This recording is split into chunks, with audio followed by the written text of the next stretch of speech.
Olá, queridos irmãos e irmãs, que a graça e a paz do nosso Senhor Jesus Cristo estejam com todos. Estamos dando início ao nosso encontro com a Palavra e nós estamos aprendendo lições a respeito do livro de Provérbios, um manual para uma vida plena. E hoje nós vamos falar de algo muito comum em nossas vidas e que encontramos diariamente. Hoje nós vamos falar sobre a cobiça. Então, o tema do nosso encontro com a palavra hoje é cobiça, ilusão e decepção. Queridos, eu quero convidar a todos para que abram suas Bíblias comigo, lá no livro de Provérbios, capítulo de número 28. Nós iremos ler o verso de número 20, Provérbios 28, versículo de número 20. Este vai ser o versículo-chave da nossa meditação de hoje. Assim diz a palavra de Deus: o homem fiel desfrutará de ricas bênçãos, mas quem tem pressa de enriquecer não ficará impune. Amém. Então aqui vemos o conselho do sábio a respeito das ricas bênçãos daqueles que são fiéis a Deus e o cuidado que deve ter aquele que se apressa para ficar rico. Antigamente, há alguns anos atrás, nós tínhamos a noção de que jogos de azar eram proibidos ou eram ilegais, mas hoje nós vemos que cada vez mais tem aumentado o número de plataformas de jogos de azar no nosso país. Nós temos visto, infelizmente, o crescimento da casas de apostas, e apostas de todo tipo, sejam de jogos, de futebol, de basquete, de corrida, há até mesmo casas de apostas que fizeram, abriram suas plataformas para a condição das apostas de quem iria ganhar as eleições municipais, e não muito distante as eleições presidenciais, principalmente de outros países. Então nós vemos cada vez mais a influência dessas casas de apostas no nosso país e na vida das pessoas, tomando conta dos esportes, do entretenimento. Nós também temos acompanhado aplicativos de apostas que têm endividado muitas pessoas, destruído muitas famílias, que os jogos de azar, eles são considerados como impróprios para o divertimento, para o entretenimento do cristão. Isso já não é nenhuma novidade, mas é que nós estávamos habituados a considerar jogos de azar somente jogos da loteria ou então o famoso jogo do bicho. Mas hoje nós vemos um crescimento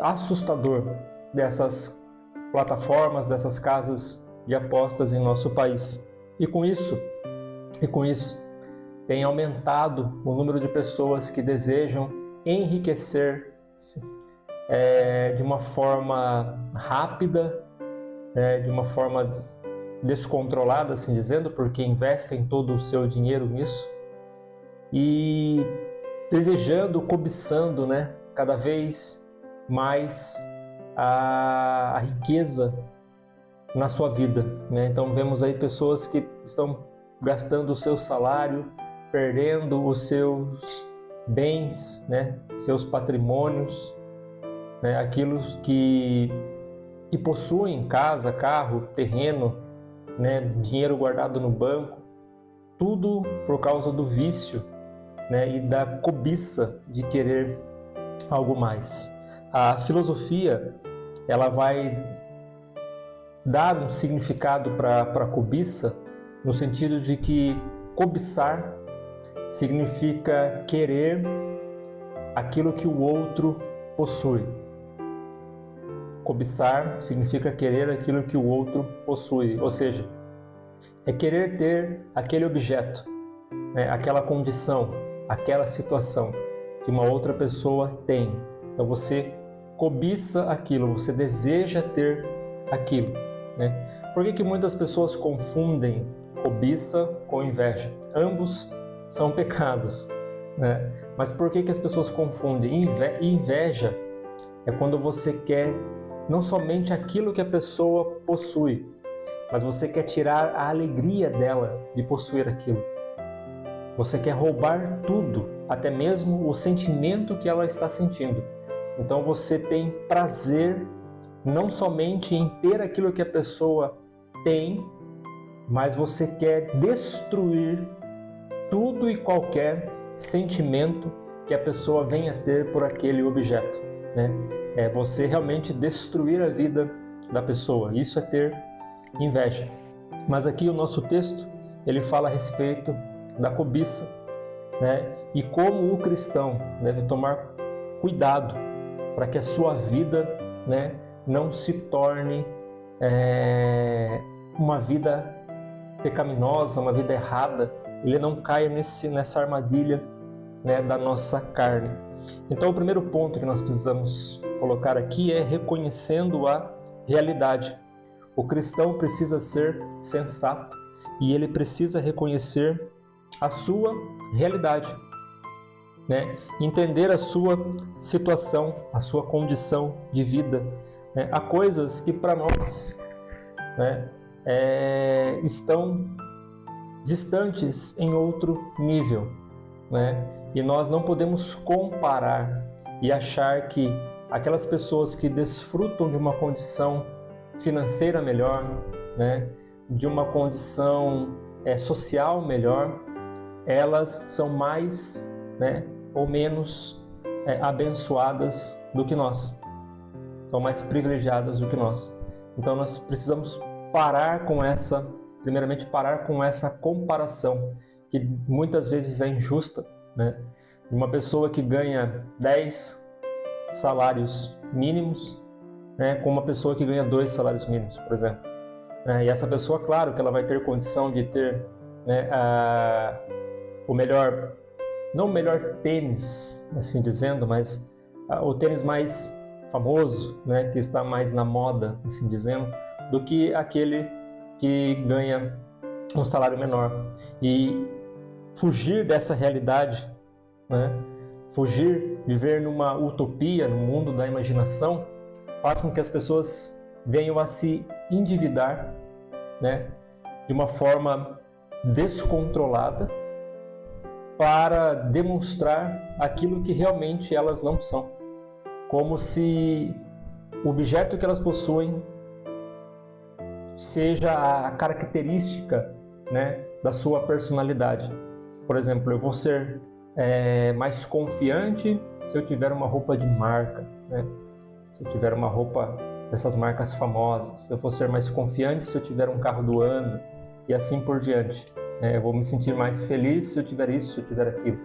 Então, aqui, né, o conselho principal é reconhecer, né, a sua realidade e com humildade e gratidão reconhecer tudo aquilo que Deus tem feito para as nossas vidas. Muitas vezes a pessoa ela tem uma condição financeira melhor, ela tem uma condição social superior, mas ela não tem paz, ela não desfruta, né, da alegria de viver, da felicidade de viver, né? E ao contrário daquela pessoa que não possui tantos recursos, mas quando encosta a sua cabeça no travesseiro dorme em paz, dorme segura, está com as suas dívidas pagas, né? E isso é importante para um testemunho cristão. É diferente daqueles que querem, como diz a palavra na moda hoje em dia, ostentar, né? Ostentar uma vida que não tem, né? E vivem se endividando, vivem cheios de cobranças, né? Com pressões, né, na sua vida. Isso queridos, não agrada a Deus. Então, reconhecer primeiramente com humildade e gratidão aquilo que Deus tem colocado nas nossas mãos, as riquezas que Deus tem colocado nas nossas mãos. Tudo que Deus tem colocado na nossa mão, né, cabe a nós multiplicar, cabe a nós trabalhar. Reconhecer a realidade não significa comodismo.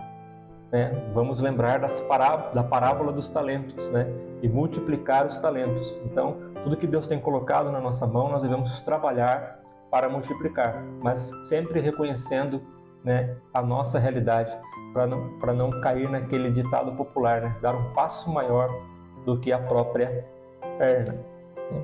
Aqui o segundo ponto aqui que nós precisamos considerar também é fugir dessa vida arriscada de enriquecer-se. O cristão ele precisa ter os olhos atentos na economia do país, no mercado financeiro. Hoje cresceu muito o conceito, a relação entre o câmbio, entre investimento em ações. Hoje o brasileiro ele está mais atento a isso, está investindo nisso, investindo em tesouro direto, investindo na bolsa de valores mesmo, com corretoras. Então ele está mais atento a isso. Isso é importante, isso é válido, mas tomar cuidado para você não fazer um investimento que vá prejudicar a sua vida, seja agora ou lá no futuro. Pessoas que arriscam na ganância, na cobiça de querer ter muito dinheiro e acabam perdendo tudo, porque o mercado ele é muito estável. E hoje, com a globalização, qualquer coisa que aconteça lá no Kuwait, lá nos Emirados Árabes, pode afetar a Bolsa de Valores aqui no Brasil ou em Nova York, e o seu dinheiro ele pode valorizar de uma forma astronômica, quanto o contrário também é válido. O seu dinheiro pode desvalorizar, as suas ações podem desvalorizar e você perder muito dinheiro. Então é preciso tomar cuidado com essa maneira arriscada de viver. Pessoas estão adquirindo problemas de saúde, como síndrome do pânico, arritmia cardíaca, depressão, por causa da ansiedade, por causa dessas manobras, desse estilo de vida, de viver dessa maneira. Em um momento estão bem financeiramente e de repente já perdem tudo.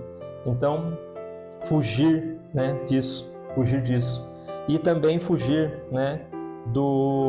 da sedução, da vontade de querer apostar em jogos de azar para querer enriquecer ou aumentar seu patrimônio. Qualquer tipo de jogo que se enquadre nesse princípio de jogo de azar, aquilo que faz você perder dinheiro, é prejudicial para a sua vida e você deve fugir disso. Como um cristão, você deve dar um bom testemunho e fugir dessas práticas que não agradam a Deus. E por último, e não menos importante aqui, esse estudo a respeito da cobiça, ele fala para você saber identificar os riscos e as consequências das suas atitudes, aquilo que os psicólogos dizem como gatilhos.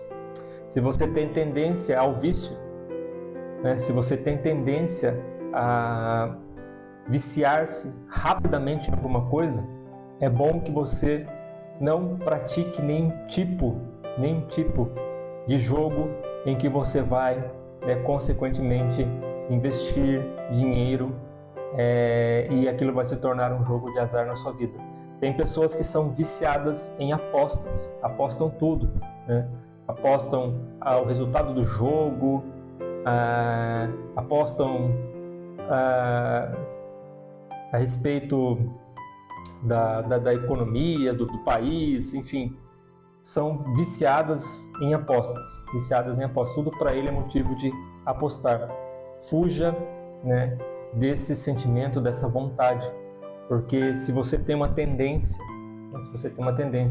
a ficar viciado rapidamente em alguma coisa, logo isso irá destruir a sua vida. Então tome cuidado, identifique os riscos. Como Jesus mesmo disse, se teu olho direito te faz pecar, arranca-o, lança fora. É melhor entrar no céu com um olho só do que com os dois ir para o inferno.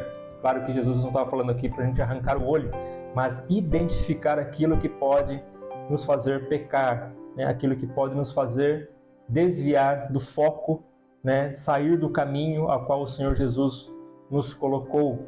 Então, identificar os gatilhos, né, da sua vida.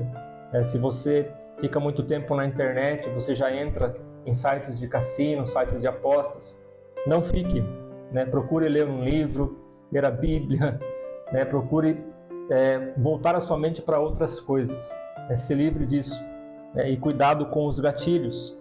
Aqui ele fala a respeito das amizades, pessoas que podem te atrair para esse tipo de prática, né? Fugir, né, da busca por querer algo a mais, né? Aquela ganância, aquela cobiça de querer possuir as coisas, de querer, né, enriquecer-se, de querer, né, a felicidade do outro. Tomar cuidado com isso, né? Porque esse tipo de comportamento vai trazer tristeza, frustração, murmuração, né, para a sua vida. E logo você vai começar a culpar Deus pelo fracasso da sua vida. Então, identifique os riscos e as consequências e fuja dessas situações. Fuja, né? Para nós concluirmos, né, podemos dizer que vivemos em dias em que todos os homens têm um anseio, né, exagerado sobre o referencial econômico, né, e que o valor da sociedade está caracterizado naquilo que você possui e não naquilo que você é. E nós, como cristãos, vivemos na contramão disso. Nós não podemos nos definir naquilo que temos, mas naquilo que somos. Somos cristãos, né? Somos Cristo menor. Então, que isso possa, né, incentivar a sua vida, que isso possa te fazer, né, progredir espiritualmente. E aqui ele fala que um cristão verdadeiro, ele possui virtudes que o dinheiro não pode comprar, como lealdade, fidedignidade, honestidade, honra. Tudo isso não tem preço. Tudo isso não tem preço, não pode ser comprado. Então o seu caráter, ele não pode ser forjado pelo dinheiro. Então não cobice as coisas deste mundo, né? Como disse Jesus, né? Ajuntais tesouros lá no céu, onde as traças, né, e a ferrugem não podem pegar. Que Deus os abençoe. Eu desejo a todos um ótimo final de semana e até o próximo encontro com a palavra. Um forte abraço e até lá.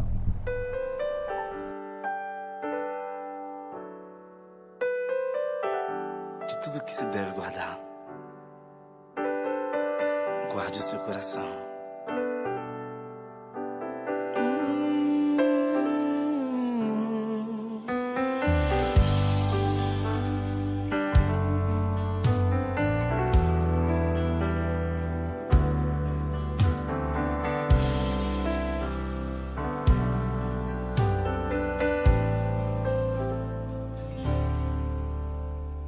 Pai, eu não posso perder minha essência, nem querer viver de aparência. Pai, eu preciso viver o que a palavra diz e não me esquecer da minha raiz. Pai, fui gerado na simplicidade e não posso viver de vaidade. Pai, um pedido eu preciso fazer, não me deixe esquecer de onde saí, pra que eu vim.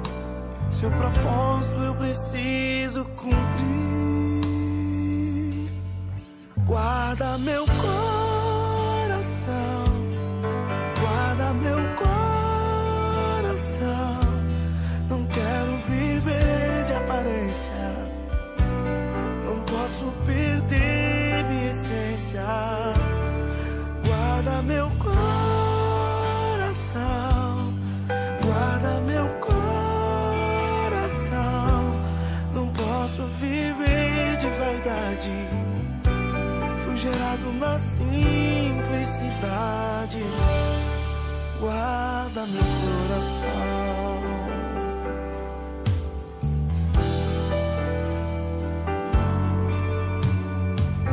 Pai, fui gerado na simplicidade e não posso viver de vaidade. Pai, um pedido eu preciso fazer. Não me deixe esquecer de onde saí, pra que eu vim. Seu propósito eu preciso cumprir. Guarda meu coração, guarda meu coração. Não posso viver de aparência, não posso perder minha essência. Guarda meu coração, guarda meu coração.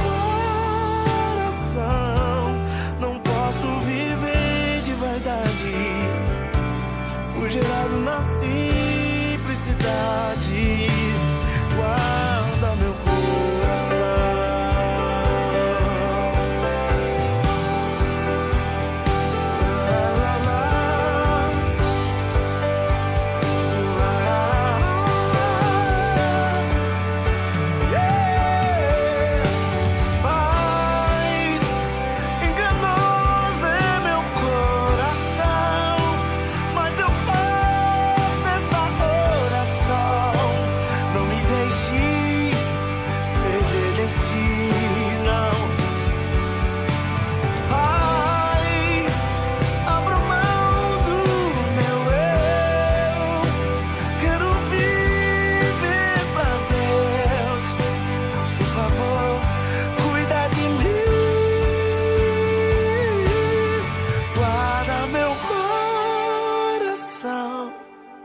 Guarda meu coração. Não quero viver de aparência, não posso perder minha essência. Guarda meu coração, guarda meu coração. Não posso viver de vaidade, fui gerado na simplicidade. Guarda meu coração.